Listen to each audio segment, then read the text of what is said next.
The Tigers get their second must-win victory of the week. Let's talk about it right now on Locked On Mizzou.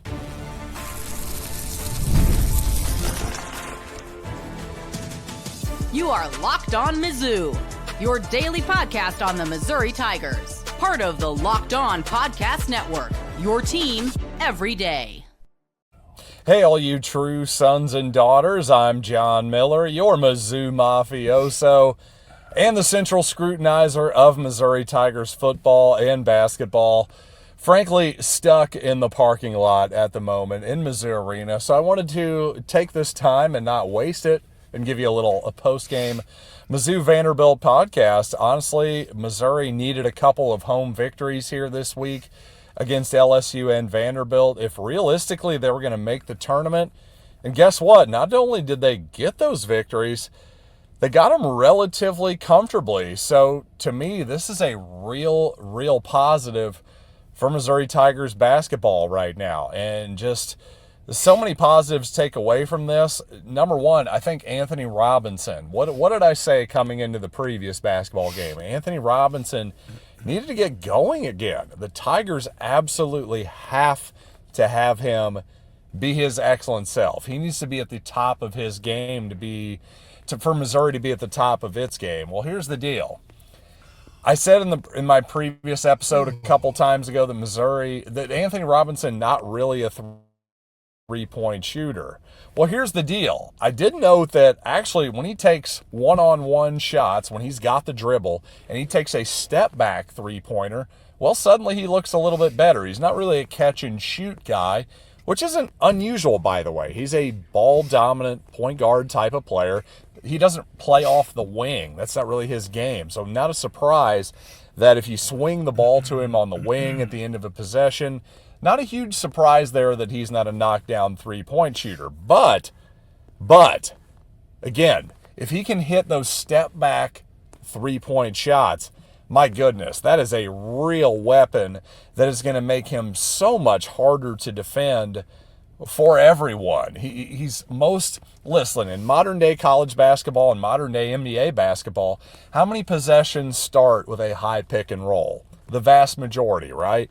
Well, if guys are going to go under the screen, if Anthony Robinson's defender is going to go under the screen and let him have that step back, if he can knock that down, my goodness, that just, not only does that open everything up for him, that opens up everything for the Missouri offense as well, in my humble opinion. So one thing about this team I've been thinking about a lot is what lineups work the best. And I think that's something that Dennis Gates has been, frankly, going through himself. During the preseason, the non-conference part of Missouri's schedule, there was so much talking, including from me, by the way, about why is Dennis Gates playing so many guys.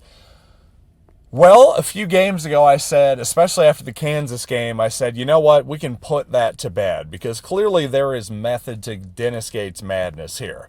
He's trying to figure out the best combinations for this basketball team. And the one thing I will say is when Josh Gray is in the game, I love me some Josh Gray. Don't get me wrong. I love his hustle. I love his defense. I love his rebounding. By the way, he's a pretty good passer, too, as we saw today. Some really good passing from Gray on some backdoor cuts, that type of deal.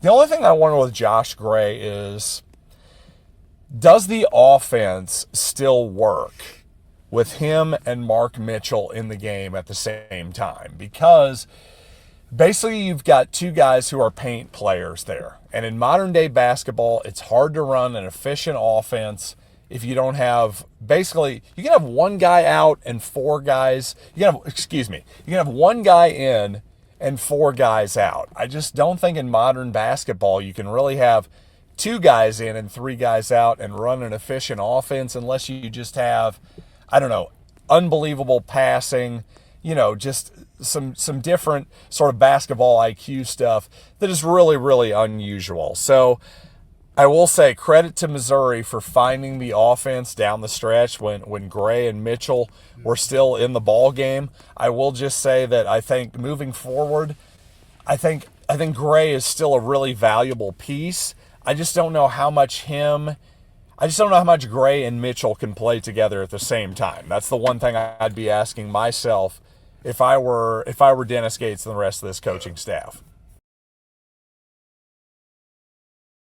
And coming up, for all the people who are worried about Missouri's start in the transfer portal, of course, Williams Nwaneri, Courtney Crutchfield, Jalen Brown, Keywan Lacey end up entering the portal for Missouri. Gosh, I had so many listeners who were panicky, quite honestly, about this situation.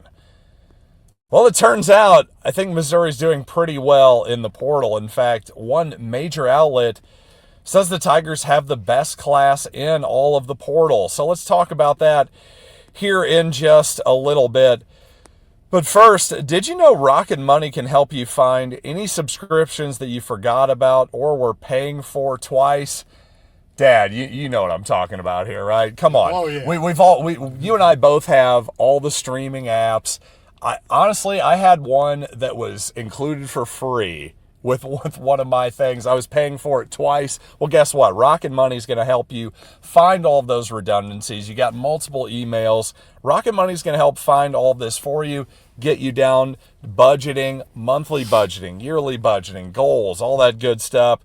Guess what? You cancel your unwanted subscriptions and reach your financial goals faster with Rocket Money. Go to rocketmoney.com/lockedon today. That's rocketmoney.com/lockedon, rocketmoney.com/lockedon.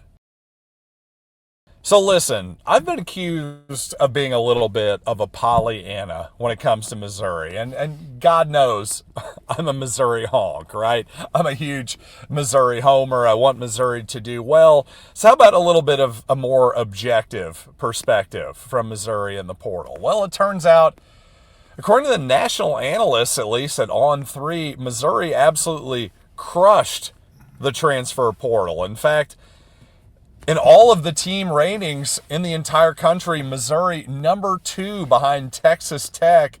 Yes, apparently that landman money down in Midland is real, ladies and gentlemen. Billy Bob Thornton is no, I'm kidding. But seriously, only behind Texas Tech is Missouri so far nationally, according to On3. Guess what? That makes us number 1 in the SEC in terms of the transfer portal rankings. Would you believe the Alabama Crimson Tide are last, Dad? Is that not the most insane thing you've ever heard in your entire life?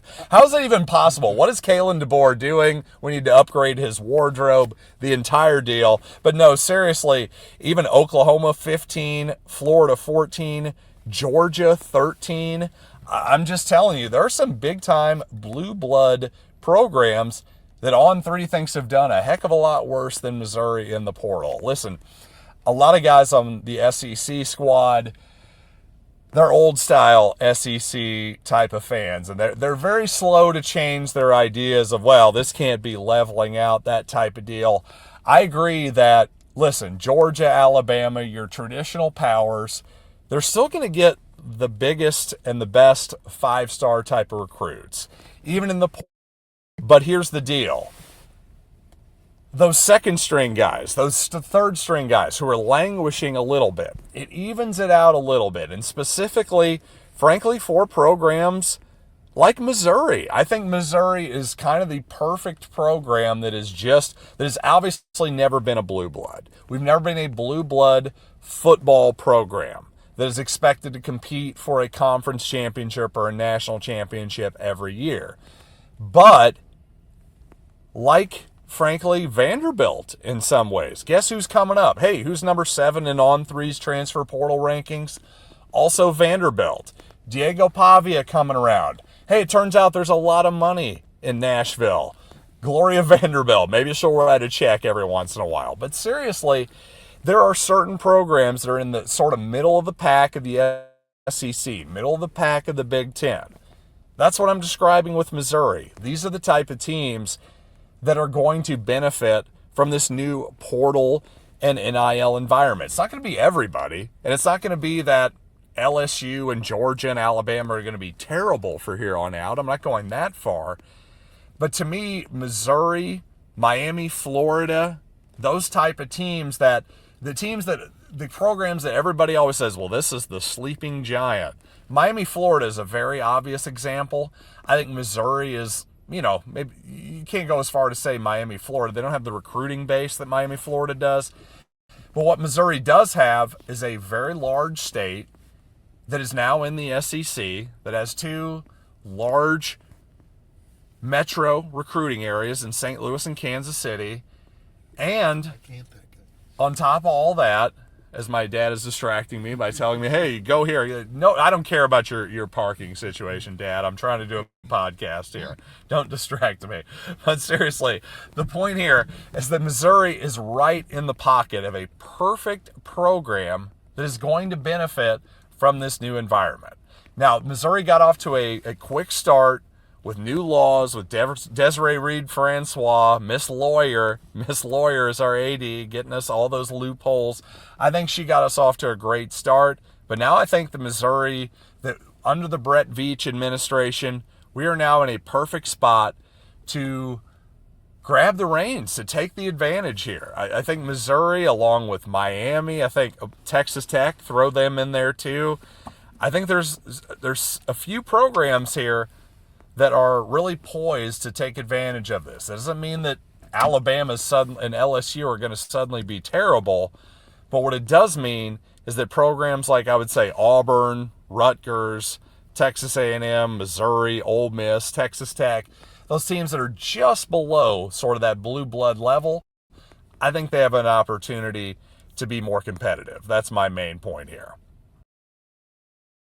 Hey, with all that being said, thanks for joining me on this special parking lot podcast edition of Locked On Mizzou. I think this might be a new thing I do here after some Missouri home games. Might as well actually get some work done instead of just staring at the back of a GMC in front of me. That seems like a better plan. So how about we plan on that for the next few weeks here of home games? And until next time, thanks for making this show your first listen every day. And for your second listen, check out Locked On SEC. I was back on the squad this week. Had a great time as per usual. Locked On SEC with Chris Gordy on YouTube and wherever you get audio podcasts. So I'm John Miller, and I'll see you next time right here on Locked On Mizzou.